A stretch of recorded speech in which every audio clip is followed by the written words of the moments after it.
নমস্কাৰ আপোনালোক সকলোকে স্বাগতম জনাইছো মোৰ চেনেলৰ অন্য এটা ভিডিঅ'লৈ। আজিৰ ভিডিঅ'টোত হ'বলগীয়া ADRE গ্ৰেড 3 আৰু গ্ৰেড 4 পৰীক্ষাৰ বাবে কেইটামান অতি গুৰুত্বপূৰ্ণ প্ৰশ্ন উত্তৰ লৈ আহিছো। গতিকে বলকচোন ভিডিঅ'টো আৰম্ভ কৰোঁ। প্ৰথম প্ৰশ্নটো হৈছে কুলি গ্ৰন্থখনৰ লেখক কোন? অপশ্যন ক R.K. নাৰায়ণ, অপশ্যন খ মুলকৰাজ আনন্দ, অপশ্যন গ ৰাজা ৰাও এণ্ড অপশ্যন ঘ আহমেদ আলী। উত্তৰটো হৈছে অপশ্যন খ মুলকৰাজ আনন্দ কুলি গ্ৰন্থখনৰ লেখক। 2 নম্বৰ প্ৰশ্নটো হৈছে কোনে প্ৰথম মহাভাৰত ইংৰাজীলৈ অনুবাদ কৰিছিল? অপশ্যন ক নাৰায়ণ কক, অপশ্যন খ ৰাজা ৰাও, অপশ্যন গ R.K. নাৰায়ণ এণ্ড অপশ্যন ঘ K.M. গাংগুলী। উত্তৰটো হৈছে অপশ্যন ঘ K.M. গাংগুলীয়ে প্ৰথম মহাভাৰত ইংৰাজীলৈ অনুবাদ কৰিছিল। 3 নম্বৰ প্ৰশ্নটো হৈছে সৰস্বতী সন্মান লাভ কৰা প্ৰথম ব্যক্তি কোন আছিল? অপশ্যন ক ৰমাকান্ত ৰথ, অপশ্যন খ হৰিবংশ ৰায় বচ্চন, অপশ্যন গ বিজয় তেণ্ডুলকাৰ এণ্ড অপশ্যন ঘ বালমণি আম্মা। উত্তৰটো হৈছে অপশ্যন খ হৰিবংশ ৰায় বচ্চন সৰস্বতী সন্মান লাভ কৰা প্ৰথম ব্যক্তি আছিল। 4 নম্বৰ প্ৰশ্নটো হৈছে কোন চনত ৰবীন্দ্ৰনাথ ঠাকুৰে সাহিত্যৰ নোবেল বঁটা লাভ কৰে? অপশ্যন ক 1912 চনত, অপশ্যন খ 1913 চনত, অপশ্যন গ 1914 চনত এণ্ড অপশ্যন ঘ 1915 চনত। উত্তৰটো হৈছে অপশ্যন খ 1913 চনত ৰবীন্দ্ৰনাথ ঠাকুৰে সাহিত্য নোবেল বঁটা লাভ কৰে। 5 নম্বৰ প্ৰশ্নটো হৈছে কাল্পনিক চৰিত্ৰৰ মৌগোলিক কাৰ সৃষ্টি?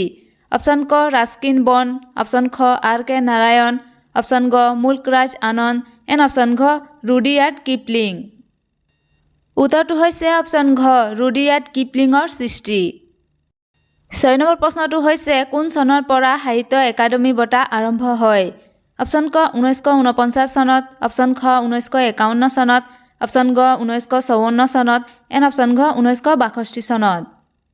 উত্তৰটো হৈছে অপশ্যন গ 1954 চনৰ পৰা সাহিত্য একাডেমী বঁটা আৰম্ভ হয়। 7 নম্বৰ প্ৰশ্নটো হৈছে কোনখন উপন্যাসত কাল্পনিক চহৰ মালগুডিৰ কথা উল্লেখ আছে? অপশ্যন ক স্বামী এণ্ড ফ্ৰেণ্ডছ, অপশ্যন খ the bachelor of art, option গ under the banyan tree and option ঘ দ্য ইংলিছ টিচাৰ। উত্তৰটো হৈছে অপশ্যন ক স্বামী এণ্ড ফ্ৰেণ্ডছ উপন্যাসত কাল্পনিক চহৰ মালগুডিৰ কথা উল্লেখ আছে। 8 নম্বৰ প্ৰশ্নটো হৈছে মুন্সী প্ৰেমচন্দৰ ছদ্ম নাম কি?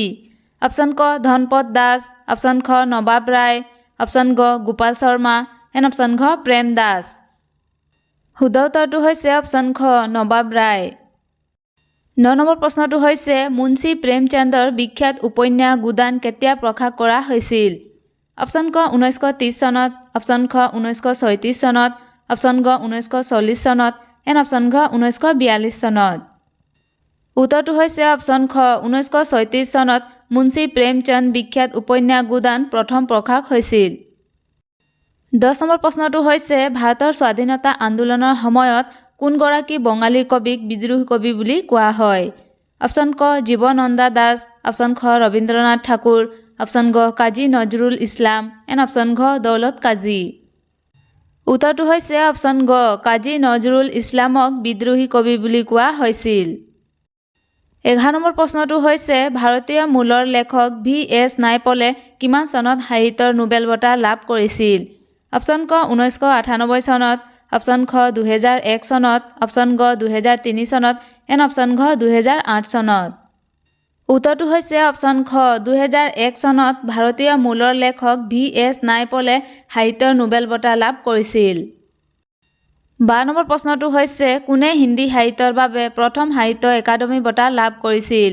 অপশ্যন ক আচাৰ্য নৰেন্দ্ৰ দেৱ, অপশ্যন খ নাগেন্দ্ৰ, অপশ্যন গ মাখনলাল চতুৰ্বেদী এণ্ড অপশ্যন ঘ অমৃতলাল নাগৰ।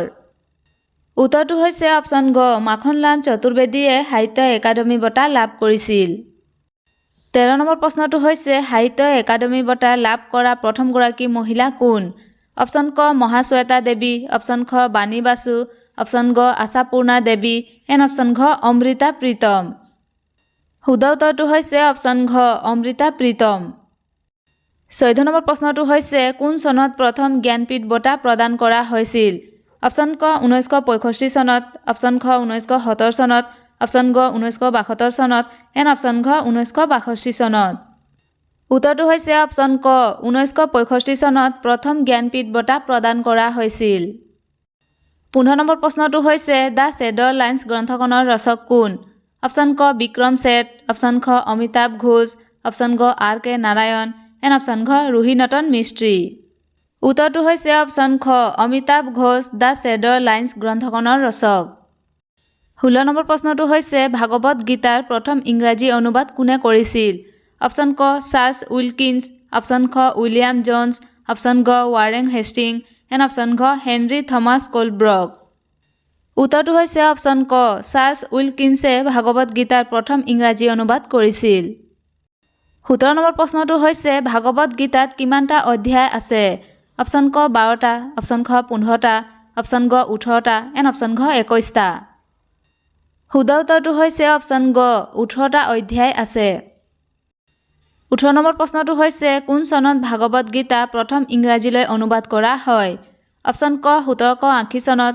অপশ্যন খ 1812 চনত অপশ্যন গ 1785 চনত এণ্ড অপশ্যন ঘ 1830 চনত উত্তৰটো হৈছে অপশ্যন গ 1785 চনত ভাগৱত গীতা প্ৰথম ইংৰাজীলৈ অনুবাদ কৰা হৈছিল 19 নম্বৰ প্ৰশ্নটো হৈছে কোনে বিখ্যাত উপন্যাস আনন্দমঠ ৰচনা কৰিছিল অপশ্যন ক শৰৎ চন্দ্ৰ চট্টোপাধ্যায় অপশ্যন খ ৰবীন্দ্ৰনাথ ঠাকুৰ অপশ্যন গ Michael Madhusudan Dutta and option ঘ বংকিম চন্দ্ৰ চট্টোপাধ্যায় উত্তৰটো হৈছে অপশ্যন ঘ বংকিম চন্দ্ৰ চট্টোপাধ্যায়ে বিখ্যাত উপন্যাস আনন্দমঠ ৰচনা কৰিছিল 20 নম্বৰ প্ৰশ্নটো হৈছে দ্য অটোবায়োগ্ৰাফি অফ এন আনন ইণ্ডিয়ান নামৰ গ্ৰন্থখন কাৰ আত্মজীৱনী অপশ্যন ক ইন্দৰ কুমাৰ গুজৰাল অপশ্যন খ মহাত্মা গান্ধী অপশ্যন গ Neeraj C Chaudhary and option ঘ জৱাহৰলাল নেহৰুৰ শুদ্ধ উত্তৰটো হৈছে অপশ্যন গ নীৰজ চি চৌধুৰীৰ আত্মজীৱনী প্ৰশ্ন উত্তৰবোৰ চাই যদি ভাল পাইছে তেন্তে প্লিজ লাইক কমেণ্ট শ্বেয়াৰ কৰি